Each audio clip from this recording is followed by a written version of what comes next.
Welcome to Strip Cover Lit. I'm Adrian Fort. And I'm Dalton Gentry, plus cigar. Plus cigar. He broke, he snapped, he's a smoker again. It was not my doing, but we're here with Variety Hour. Variety Hour. I'm not even going to make the act joke anymore. It's getting old.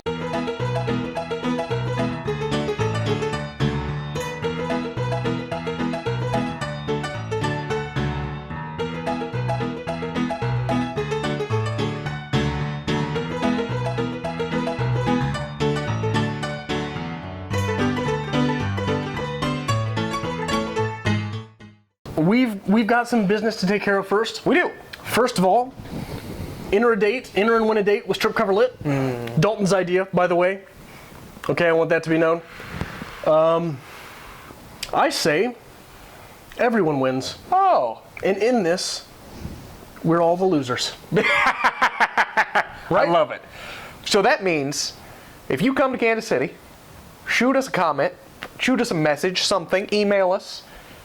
Send a fax. Adrian still gets those.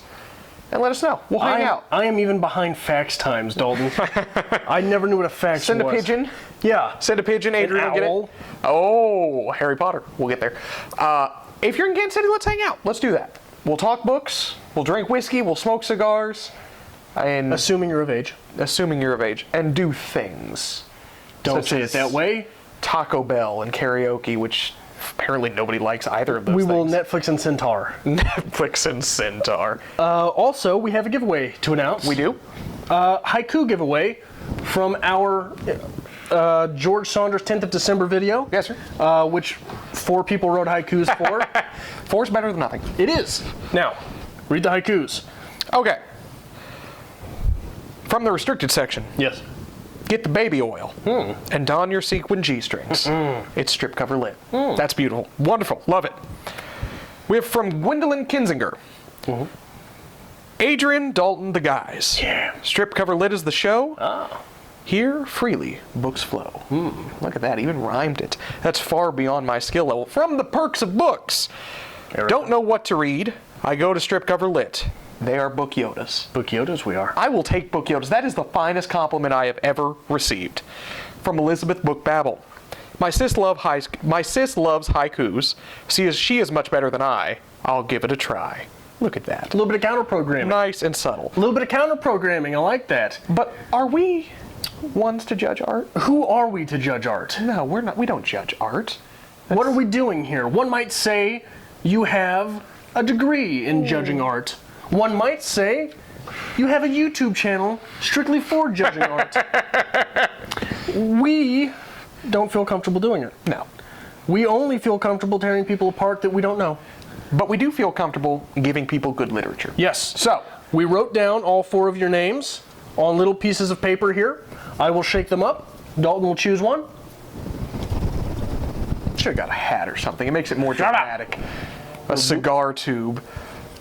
We will send a copy of The 10th of December by George Saunders to the Perks of Books. Perks of Books! See? It says Perks right there. That's what we wrote. So, Erica, if you would like to message us some kind of mailing address, P.O. Box, whatever, we'll send you a cover of 10th of December. A copy of, God, I keep saying cover. A copy of 10th of December. I assume we will have to sign it because I think that's just obnoxious, right? A lovely little message in it. We'll have a little, maybe a haiku in there. Yeah, that makes sense. Look at that. Look at you go. I know. Where did I put my notebook? I had stuff to talk about. Lose things all the time. But hopefully you read it, you enjoy it. We'd love to see a video of the 10th of December in response. Or, each short story in there, the collection as a whole, something, Erica. And Give us something. I assume we'll do more giveaways like this because you bought like 90 copies of that Probably. My goal is we will work our way through that book. There's only 10 in there. So we could do a couple a week. A copy for every story? I don't know about that. I got mad at you when you said it last time. So what are we talking about in Variety? What do you want to talk about? We're smoking Punch Elites. Yes. We always say what we're smoking. You're drinking Scotch. I'm drinking Arby's. Don't put that out there. Funny story from work. I had a customer call and complain on me that I looked tacky. Who takes time out of their day to call back someplace and say, hey, that guy, I don't like the way he looks. You should do something about that. Is your business located in Overland Park by chance? No. That would make a lot more sense. Yeah, it wouldn't it? really would. That sucks. It's dastardly, man. Like, somebody, they told me that, and I was like, tacky? I know am I on the runway? What are you doing here? Am I supposed to be, I don't know, dressed to the nines? Come on, man. I actually have to wear a full pressed uniform to work, so I do look tacky. Here's the thing, I don't have to. No. I could wear the uniform. I choose to wear dress nice. slacks and a button-up. Yes. What's wrong with that? Apparently that's tacky. Well, who are we to judge fashion? Not me, apparently. I'm no one, apparently. Strip cover lit fashion show. We can do it with our makeup tag. One more bit of business. We hit 350 subscribers. We did. It means we have to hit each other. Yes, we promised a fight. We did. And that is going to happen. Yeah. We promised. Because apparently all of our subscriber benchmarks are now based on pain. Oh, yeah. So this was a horrible idea. It was your idea. There shall be a good old-fashioned What are you drinking? match. Boxing match. One thing we have to, the reason we're bringing it up is because we're still working out the logistics. We don't want you to think that we forgot about it if No. it takes a while. We've got to get someplace to agree to let us box. Yeah. or at least find someplace to box. We have to be able to film Yes. in said arena. It's hard to find a location that says, hey, come on in and hit yourself and record it in our place of business. We have to find ring girls, Yeah. which if you'd like to apply, We need to go full scale. or with this. fellas, ring fellas, we can do that. I'll take a ring fella.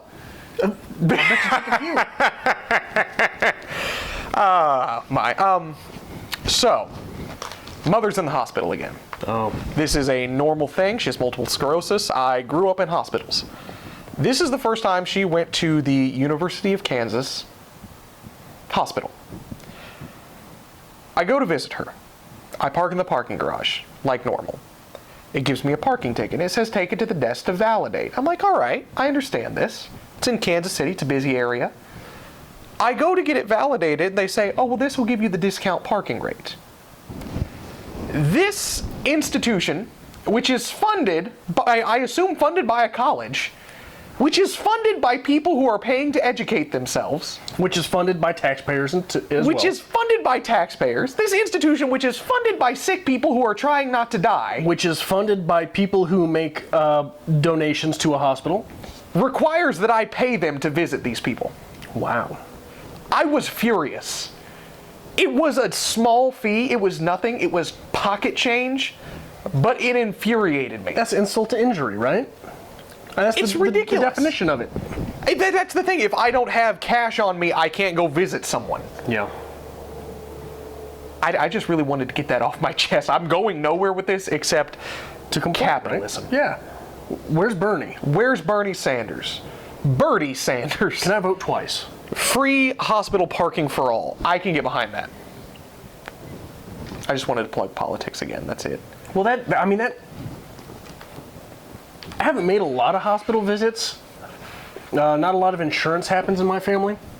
So I just like to imagine, like, if you get off the ambulance in the ER, they're like, here's your ticket, don't forget to validate. Right. They had valet parking. Valet parking for people who needed an accessible entry. They charged more if you had someone who needed to be assisted out of the car. They would take the car and park it for you and charge you more. Wow. Yeah. Small tidbit. I think that is the hospital, one of the hospitals that Christopher Hitchens used while he had his terminal cancer. Really? I believe so. Now, I'm not saying There was definitely a hospital in the area. I'm not saying it's not a prestigious institution. I'm not saying it's any fault of the people who work there. I'm sure they do great work. Right. But somebody there needs to fix something, because that's Yeah. ridiculous. That's awful. I get free valet parking at casinos because I'm lazy and needy. But someone who has a legitimate accessibility issue is paying extra to park at this hospital. We got to do something about that. You and me. We're going to change the world. Cover lit. One valet at a time. Speaking of valets, did you see in our local news that story? A valet at a local casino in Kansas City gave someone's car to the wrong person. It was like a $90,000 car. Said wrong person who received keys said, when opportunity knocks. Yeah. Yeah. So, that costs more than my house. Well, what you do is you just wait till the morning. You figure out which car's still there. You take the license plate. So, anyway, that's my rant on vehicles, parking, etc., etc. Please carry on, Adrian. I don't know if anybody saw this. Science Daily, a website that I've plugged a couple times on the channel. We plugged it in our six websites for writers. Yeah. There was an article on there. Apparently, I think it was in France. They made a comet, right? Manufactured a comet, sent it up to see if you can get the qualifications necessary for life, which basically I believe was sucrose. And the ice somehow, look, I'm not a science guy. I read the article on a break. I haven't gone back to it, but somehow they made sucrose, which is a building block, I believe, of RNA, which is a building block of DNA. So basically, they figured out how life started. There is no need for the supernatural. A comet could have easily posited the requirements for life on Earth. This is a big breakthrough. It's a big breakthrough in the atheist community because that's always been one of those things. Abiogenesis, how does life start? We don't know. We're pretty sure there is a mixture somewhere that somehow got started. And it's also one of those things that in debates with theists, a lot of times the theist will almost mockingly bring up, well, you think there's Martian life on Earth. You think that it was outer space that did it. And yeah. So, man has created life.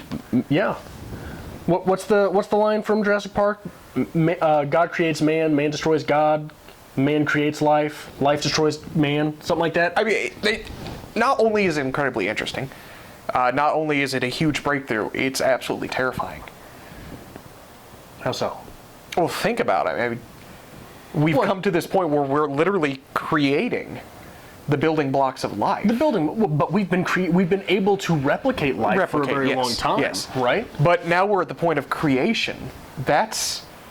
There's such a world. Well, we were able to reverse engineer life for a long time. I mean, I don't think that's the debate at play here. The debate is, how does it spontaneously happen? But when I was in the 7th grade when that sheep was cloned, yeah, something like that. But that's just that's a age-old argument in the religious community, is the creation of life. Sure, you can explain so much, but abiogenesis is still out there and you've got no answer. Something from nothing is out there and you've got no answer. Well, Lawrence Krauss solved something from nothing, and perhaps we have figured out the life from nothing. Science. Yeah. Science. Hooray. Science. Speaking of science. Science. Batman versus Superman. Scientifically, the best movie ever made? No. One of the worst movies I have ever seen, and this is probably the worst movie I have ever seen in the theaters. And this is coming from a man who has seen every M. Night Shyamalan movie in the theaters. Oh no! Since I saw The Happening in the theater. I liked The Happening. It was. How did you like The Happening? I liked The Happening. It was awful. The Happening was good. I saw Avatar, The Last Airbender, which was just struck from the word Avatar, not to associate it with the other film, and just called The Last Airbender. That was hands down the worst movie I have ever seen in theaters. See Batman versus Superman. Look, and here's one of the things you keep hearing about Batman versus Superman. Yeah, but Ben Affleck is so good as Batman. Haven't you heard that? The Batman in the movie is the best Batman we've ever had. Allow me to kill that for you. It's all about perspective. Okay. When I was in middle school again, we had a dog. And that dog got on the table and ate a shitload of Hershey Kisses. Okay? Chocolate is bad for dogs. Yes. You know what else is bad for dogs? What? tinfoil. Okay. Which is bad for just about anything to consume. Understandable. So that dog's stomach was shot for a while, right? Went around shitting out little bits of everything everywhere. Now, when you're looking at that little dog laying right there, that little nugget from your dog laying on the carpet from a distance, and there's tinfoil in there, that tinfoil looks like silver, right? Okay. The closer you get to it, the more you look at it, you know it's just tinfoil in a pile of shit. It's just tinfoil, it's not silver. Ben Affleck's the tinfoil. Ben Affleck is tinfoil. Ben Affleck is tinfoil in a pile of shit in this movie. That's harsh. The movie is so bad that even Ben Affleck looks good in it. Here's my thing, and I said this from the beginning. Anytime you have a movie with the word versus in it, it's going to be bad. Alien versus Predator. Bad. Okay. Jason versus Freddy. Awful. I would have assumed Batman versus Superman was terrible. It shouldn't have been. These are the two most iconic comic book characters of all time, and then you went ahead and you threw in Wonder Woman as well. And it's just like that. They threw her in as well. Just there. It's just there. There she is. Yeah. Well, she's fair. not good either, and you hear that as well. We had this discussion about Ben Affleck. I'm not a fan.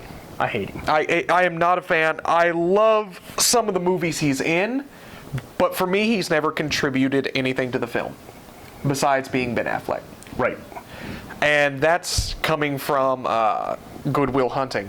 I don't like Matt Damon, but I do like Matt Damon. How good does Matt Damon look compared to Ben Affleck in that Yes. movie? One of my favorite movies of all time is Rounders with Matt Damon and Edward Norton. But Edward Norton makes everything great. Right. Good Will Hunting, Robin Williams makes everything great. I think I just like Matt Damon because he's in good movies. It's possible. Do you possibly hate Ben Affleck because he's only in terrible movies? No. I just don't think I like Ben Affleck. Now, here's my next push to infuriate you. I like the movie The Martian. Matt Damon's on his own. I think I like Matt Damon. I can see liking Matt Damon. Yeah? I can see liking Matt Damon outside of the realm of being an actor.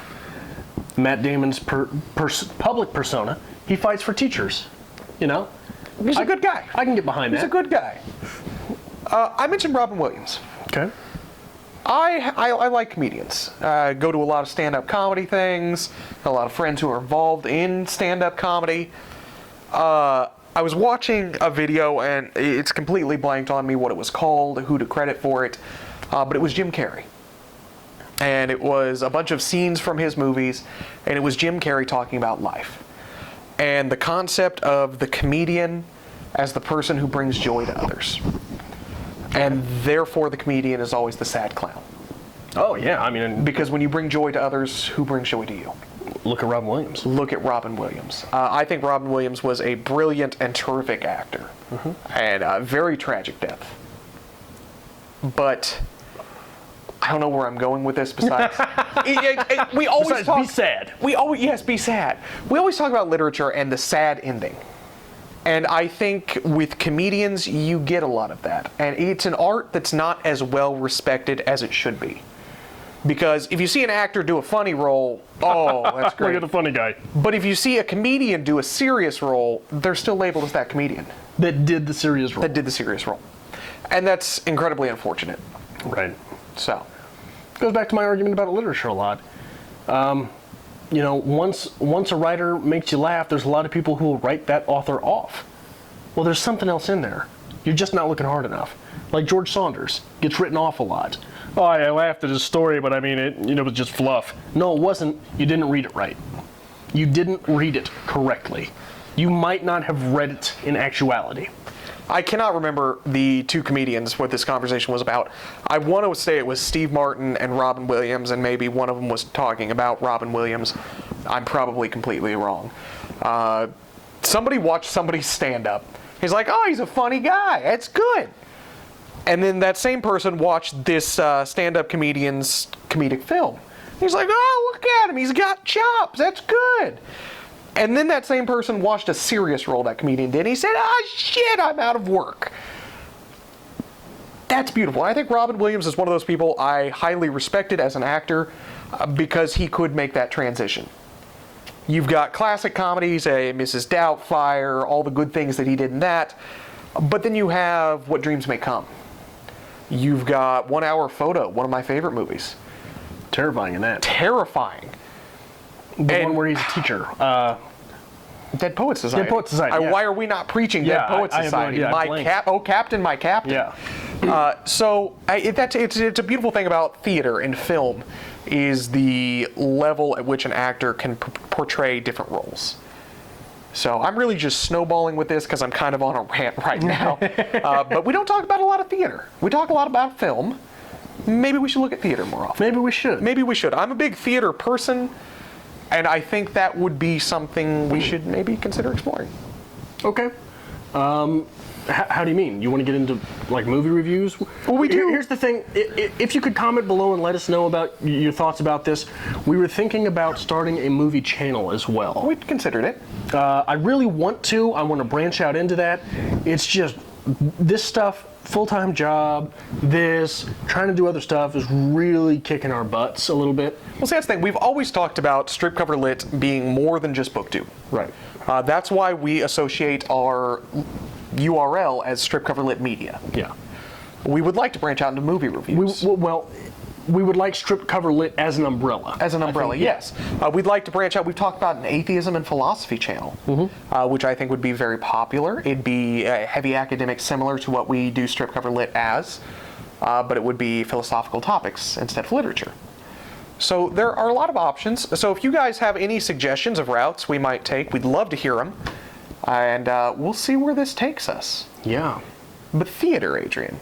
What's your favorite play, musical? Do you have one specifically? I can't think of one, to be very honest. Fair enough. How about you? Growing up, both of my parents are athletes. My mother was a national champion in college softball. Father is like all-state wrestling record holder. Big has guy all too, this right? Huge guy, 6'6", 300 pounds. I am the tiniest person in my family. I'm one of the biggest in mine. I want to go hang out with your family so bad. Look like a monster. Peasants, look at them. Anyway, both my parents heavy into athletics. And then they begat me. And I remember being a child, I did football, I did wrestling, I did competitive weightlifting, I did a lot of things. I boxed for a long time. But then I discovered theater. And I came home one day, I'm like, I don't want to do all this stuff. I don't want to go to the gym. I don't want to go train. I want to go do theater. So major props and plugs to my parents right now for supporting that. A lot wouldn't, but they absolutely did. And that really grew on me, and I'm a big theater fan. Play, Agnes of God. I've mentioned that on our channel before. I really would love you to read that. I'd love to go see a performance. I very rarely find a performance of that. Did I leave that here for you? No. Okay. I don't think so. Musical-wise, there's a lot of options. Man of La Mancha has always been one of my favorites, though. And that's Don Quixote. Since we're on it, we should do the Three Sisters for the channel sometime. Yeah. You read that for class. You read it? Well, I read it. We were supposed to read it for class. Adrian did read it for class. That's Anya Karenina. Yes. Anton Chekhov.